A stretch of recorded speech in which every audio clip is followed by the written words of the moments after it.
حضور نے فرمایا اللہ اس شخص کے چہرے کو تر و تازہ رکھے جس نے میرے سے کوئی حدیث سنی، پھر جیسے سنی اس کو ویسے آگے پہنچا دیا۔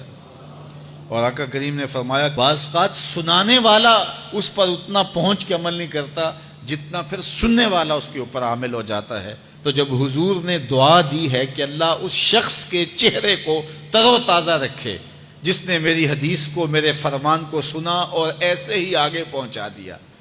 تو پھر موت کی سختیاں بھی اس کے چہرے کی تر و تازگی ختم نہیں کر سکتی، پھر قبر کے لمحے بھی اس کے چہرے کی تر و تازگی کو ختم نہیں کر سکتے۔ حشر کے دن لوگوں کے چہرے مرجھائے ہوں گے، جس کو رسول اللہ کی دعا ہے اس کا چہرہ اس دن بھی تر و تازہ ہو۔ تو حضور علیہ الصلوۃ والسلام کے فرامین کو سننا، دیکھیے جو تفصیلی علوم ہیں ان کو حاصل کرنا، سیکھنا، یہ ہر ایک کے لیے فرض نہیں ہے، لیکن جو ضروریات دین ہیں ان کو سیکھنا یہ فرض عین ہے، یہ ہر ایک کے اوپر فرض ہے۔ اگر کوئی نہیں سیکھتا تو وہ گناہ گار ہے، اور اس میں نماز کے مسائل ہیں، روزے کے مسائل ہیں، حج کے مسائل ہیں، زکوٰۃ کے مسائل ہیں، اگر کاروبار کرتا ہے تو بیع و شراء کے مسائل ہیں، اور کفر اسلام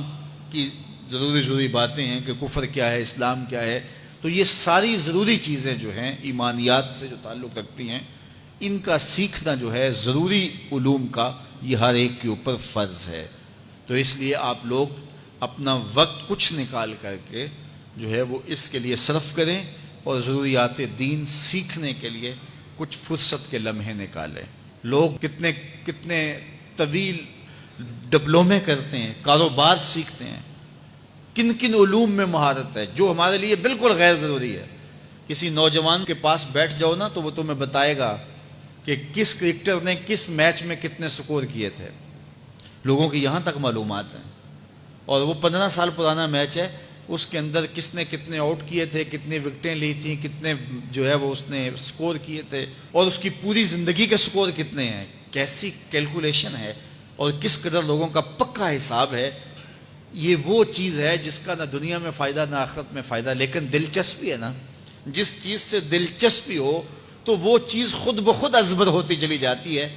دلچسپیاں انسان کو جو ہے وہ کسی چیز کو یاد کرنے میں مدد دیتی۔ ایک عرب شیخ کہہ رہا تھا کہ ہم ماضی میں پڑھتے تھے کہ ہمارے اسلاف، ہمارے بزرگ ایک رات میں پورا قرآن ختم کر لیتے تھے۔ تو وہ کہتا میں سوچتا تھا